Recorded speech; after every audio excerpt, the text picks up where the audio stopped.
In your Section 5.1 homework, you're given 4 different scenarios here that describe outcomes with their associated probabilities of occurring. And with them, you're supposed to construct a probability distribution for the data and then construct a graph to visually display the distribution. So that's what we're going to do. I'm going to head over to Excel to show you an example of how to do that. Here's the scenario that I've set up. I've got half of the data in Excel already. You'll have to put all data in Excel for the 4 scenarios that you have. But here's the scenario that I've come up with for our example. Flipping a coin. When you flip a coin, you get heads or tails. We're going to consider the case of getting heads. If I flip a coin 3 times, I'm either going to get no heads, 1 head, 2 heads, or 3 heads. In the case of no heads, that means the 3 flips are all tails. In the case of 1 head, that means 2 of the flips are tails, and 2 heads, 1 of the flips is tails, and lastly, no tails. So when I flip a coin 3 times, there's 4 possible outcomes. No heads, which we're going to give a result of 0 to. 1 head, which will give a result of 1 to. 2 heads, a result of 2, and 3 heads, a result of 3. So these are the outcomes, and then these are the numerical representations of those outcomes. Now, if we were to work this out and do the math, we would find that the probability of getting no heads when you flip a coin 3 times is 1 out of 8. Now watch as I type 1 divided by 8, 1 out of 8 in here. Again, as we saw in some of the previous videos, it is interpreting it as a date instead of as a fraction. So I'm going to delete that. What I need to do is these 4 cells, I'm going to click and hold and then drag down to highlight, need to be formatted as fractions. So now that I've formatted those 4 fractions, when I go back and type in 1 divided by 8, it'll stay as 1 divided by 8.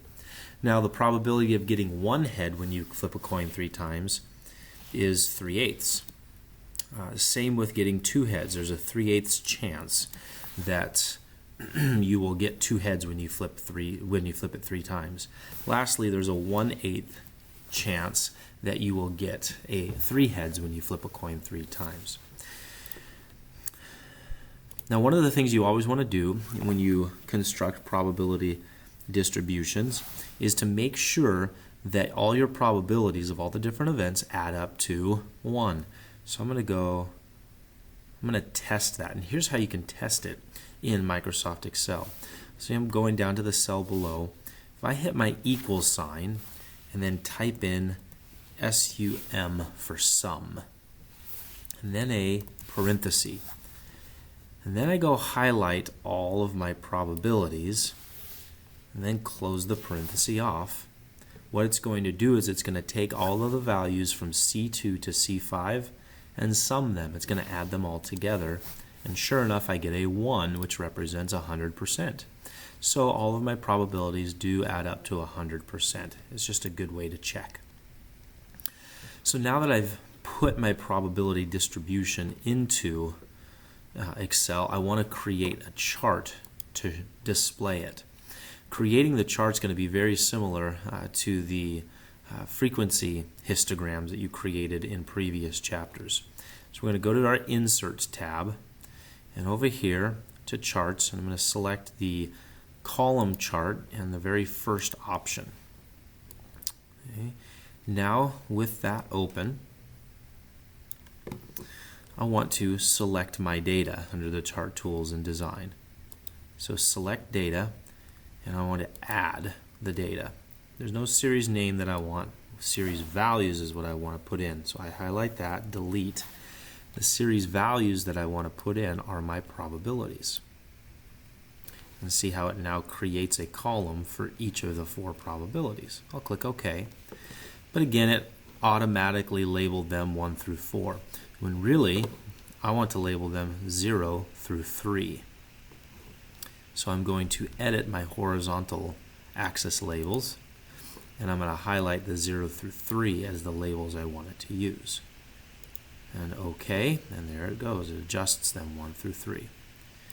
Now we also know that in a frequency histogram, we didn't want gaps between the columns because there's nothing that exists between those.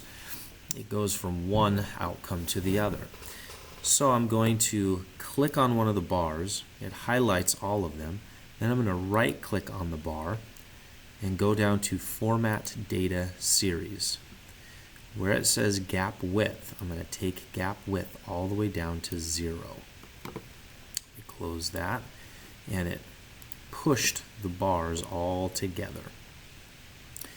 And so there's our probability distribution in a chart, showing the distribution of the different events that are occurring in a visual standpoint. So let me add a chart title. I'll label it Flipping a Coin.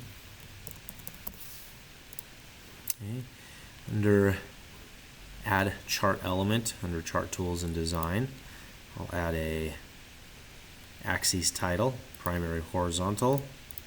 We'll call this Number of Heads. And then add again axis title, primary vertical, and we'll label this one Probability. So we can see the probability of getting each number of heads, each amount of heads, if I flip a coin 3 times. So I've got my distribution over here and my chart right here. As with the other projects, we're going to take and open a Word document. And within that Word document, you can take your distribution. Back up something funky there. Ooh.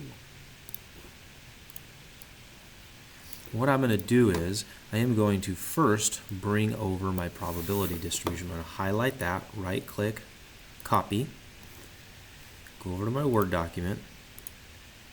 Maybe I'll